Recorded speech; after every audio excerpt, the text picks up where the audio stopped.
I'm sorry if you guys can't see me. It's kind of upsetting that Samson lost the Beit HaMikdash background. Hopefully he gets it back. I guess he, Just so you know, I was in the class today, and I turned my camera on, and I realized, oh, I have to base some dish in my background, give out, but I have to change it. yeah, that's what happens on Zoom. I think that happened once with me, like the Baal Shem Tov or something like the upside down Baal Shem Tov. Givaldic. Um, okay, welcome guys. It's great to have all of you on. I'm sorry if it's hard to see my screen outside of the Mirpeset. Gewalt. Oh, there it is. Amazing. Let's get into it. So we're talking about the purity of mind and heart. But before we start, I just want to give a little prayer. I don't have the Likutei Tfilos in front of me, but I said a prayer today in front of some Chavra IDC that is pretty amazing. But Rabbi Nassim talks about wisdom in all things.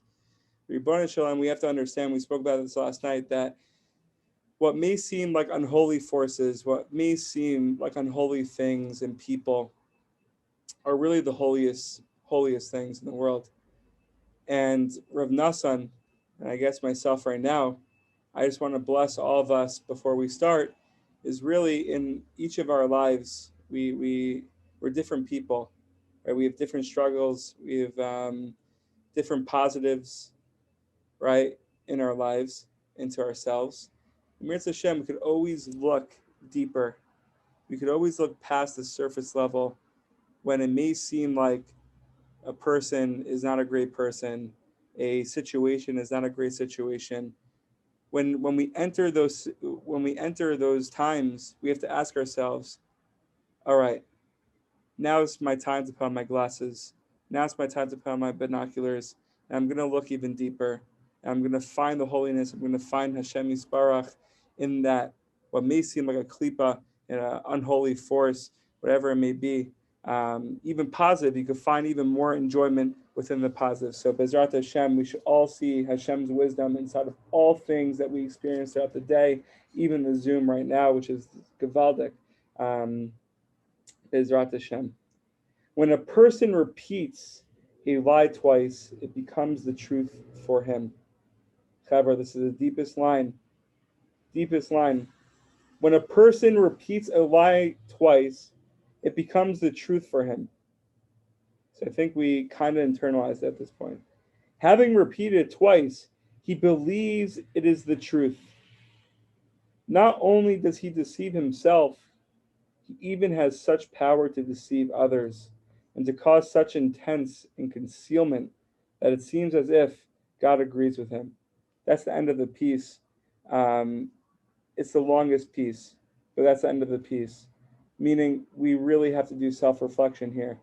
It seems so simple and it seems like so straightforward, but Rabbi Nachman is warning us that we could be living a life of some lies, things we do during the day, things we don't do during the day. We could be lying to ourselves that what we're doing and what we're missing out on the opportunities is really the truth, is mamish the truth. Oh, wow. It's just deep. I compare this to myself before we open it up to other people. Something that I struggle with is lack of structure with minyan, right? Not knowing where the minyan's going to be, not knowing what time. So I'm reading this Torah right now, I'm learning this Torah right now, and just thinking to myself, one of the million things that I lie to myself for is it's okay, Jack. It's okay. You're showered. You're not going to walk 18 minutes.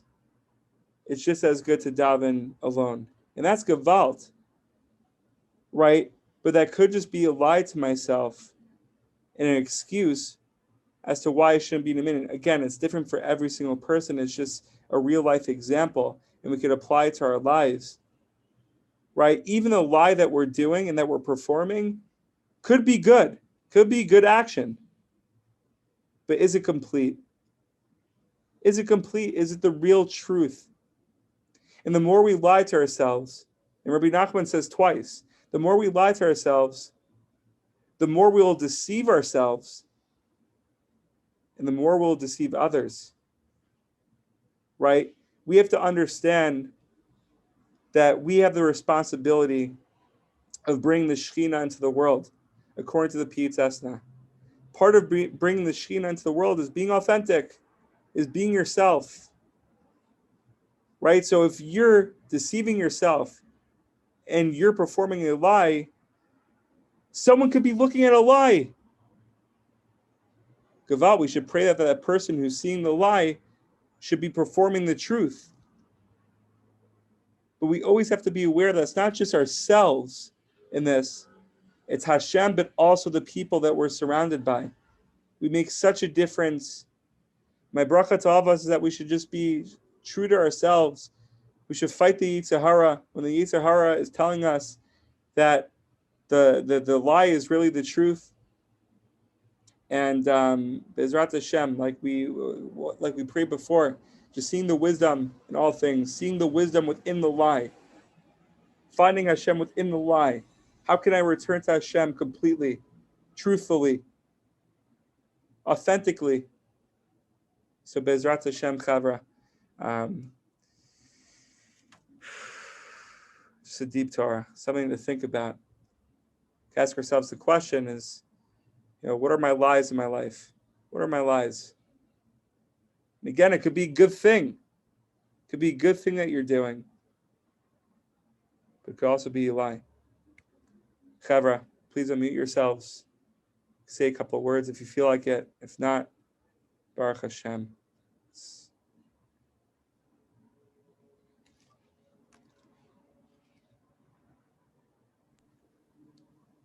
Sorry if I was a little too real with like the Marv example. I was just making myself vulnerable, I guess. Gewalt.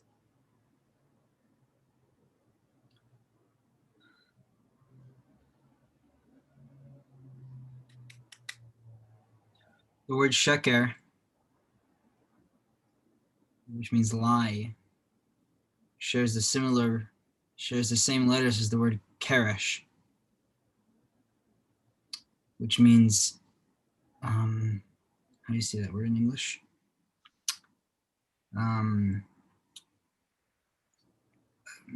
Pillar. The word keresh means pillar.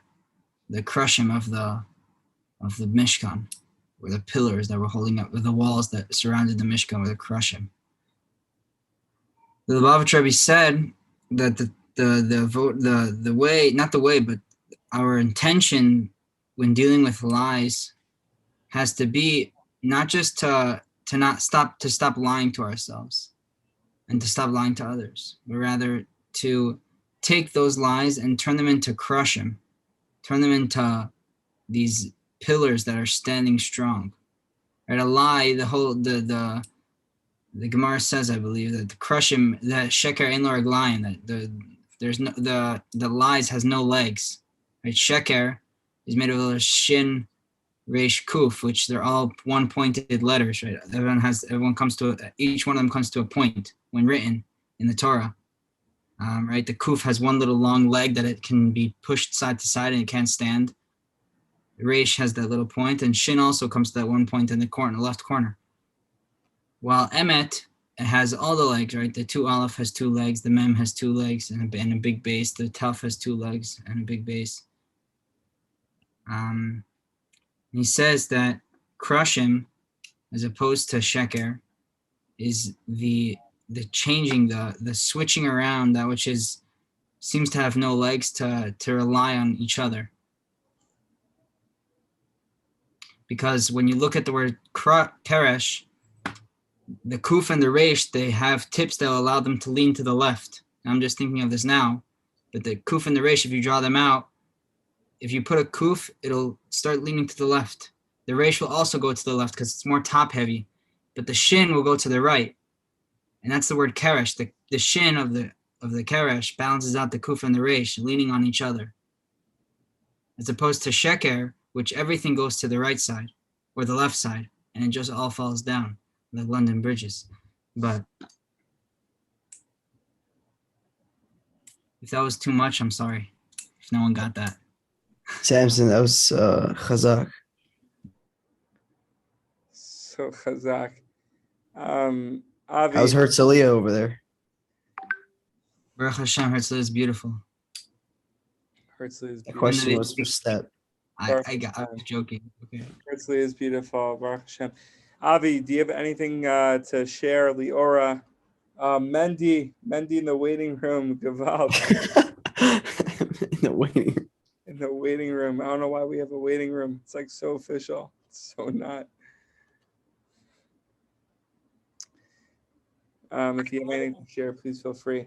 Mendy, do you have anything to share for the Chabra? The key is, I was just listening to that crazy shir by Rav JJ. No, what's his name? Rav Y Jacobson. You know, what's his name? Why? YY. Yeah, it's such a special leader.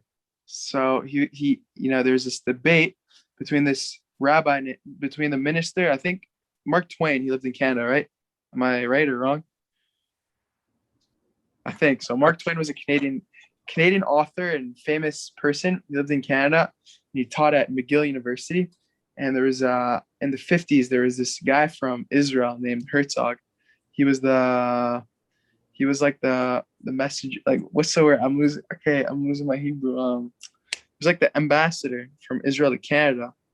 And they had this debate because like all these nations of the world, like the Egyptians and the Romans, the Greeks, none of them are still alive, right? But the Jewish nation is this one nation that's still been around from like 3,000 years ago. Like, what is the story? What's the trick? So that's just like the biggest message you have to understand. That like the Egyptians are not here, the Uzbeks are not here, all the nations you want to say, they're just not here, but we're here.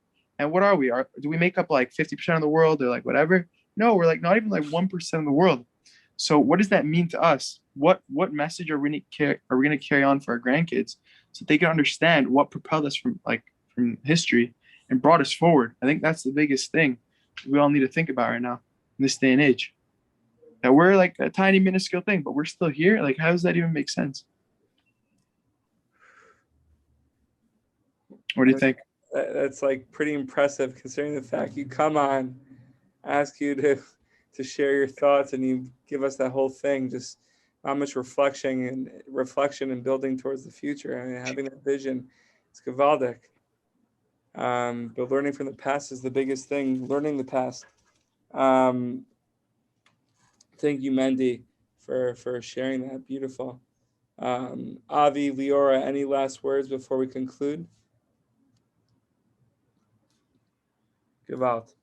So, Bezrat Hashem, guys, we should all be healthy, happy, and successful, whether we're in Israel, planning for the future, whether we're in the army, guarding Am Yisrael, whether we're in America, bringing the Israeli economy to America, bringing the Israeli business to America, or whether you're in the Beit HaMikdash, Chabra, we should